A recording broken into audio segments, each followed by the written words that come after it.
Hello and welcome back to another SunVox tutorial.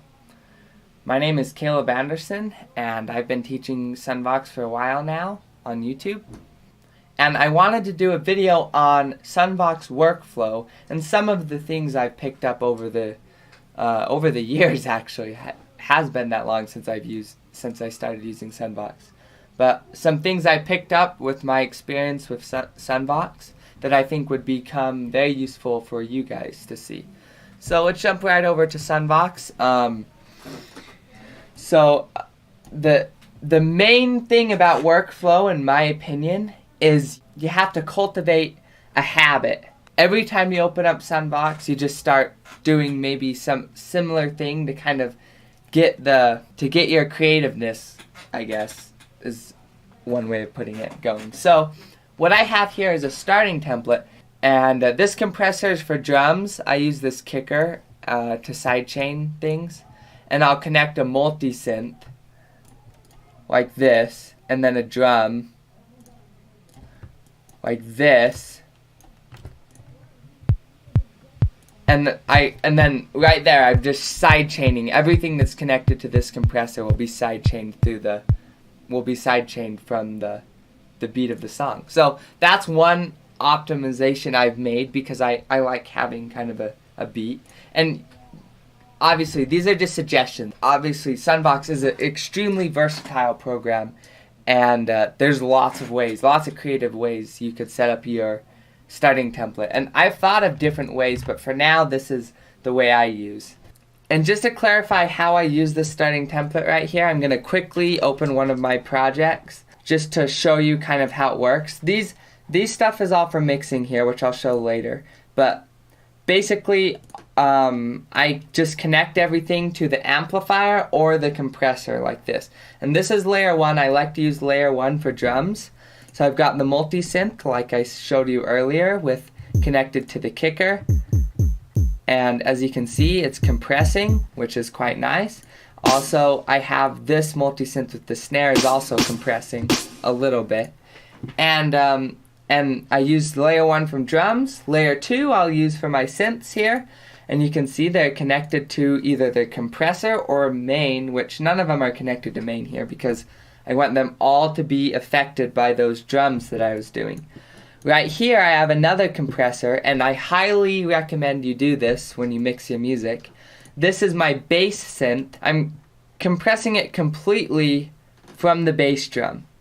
So this kicker here is also, we'll show, is connected. I know it's kind of hard to see, but it's connected, if you see this line, to the compressor, sidechaining all that bass away whenever the bass drum comes in so that the two bass frequencies don't interfere with each other and mess things up and make it sound just bad. It usually doesn't sound very good when you have really low frequencies interacting with each other. So that's just quickly what I wanted to show you. So this amplifier, and I should mention these 3 modules. These help me mix.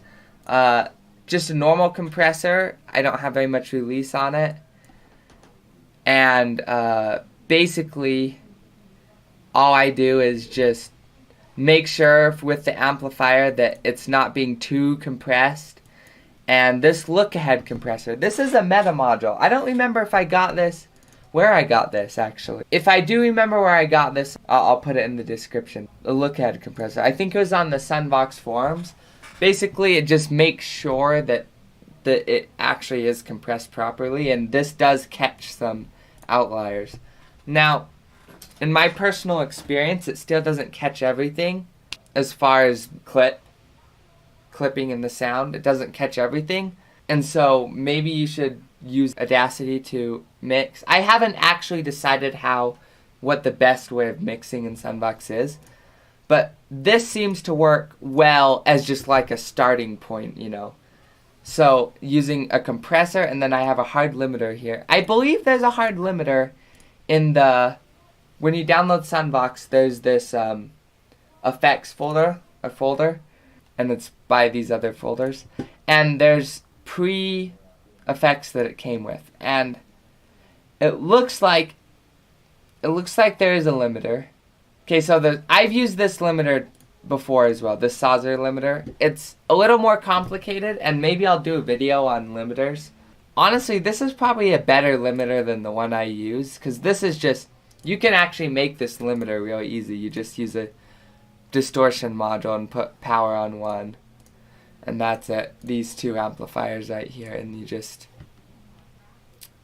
so it's a pretty simple module, so you can make one. Honestly, you could just use a distortion module and then just set it to power 1. And there's a limiter right there. So, you know, there's some things about mixing to keep in mind. I use layers. I think layers in SunVox is extremely underutilized. Now, if you don't see this layers thing, you have to right click and click layers to show it.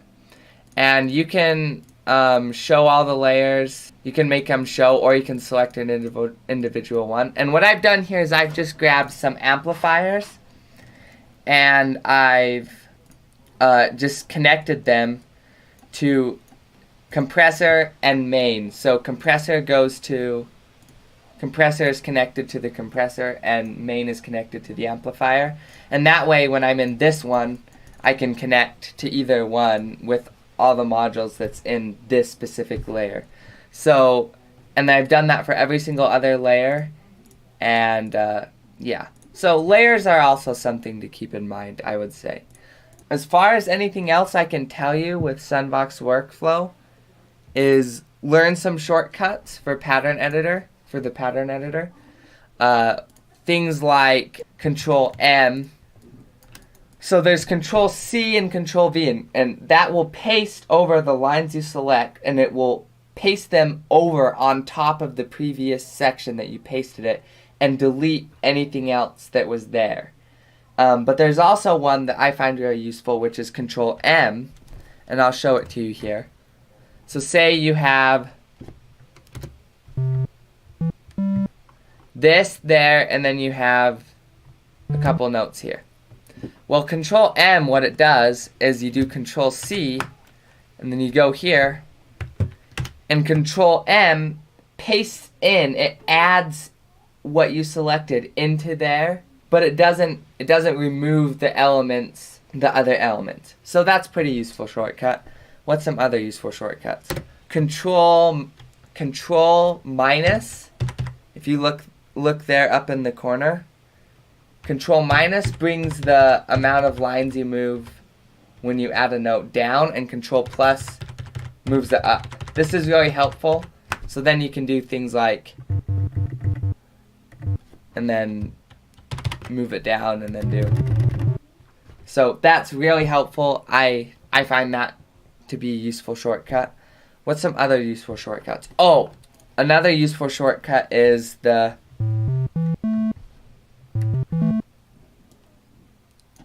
Control P, and what Control P does is it places evenly. So you select where you want these notes to go, hit Control P, and it will take these notes and spread them out across the place you selected perfectly evenly, even if it's an odd timing.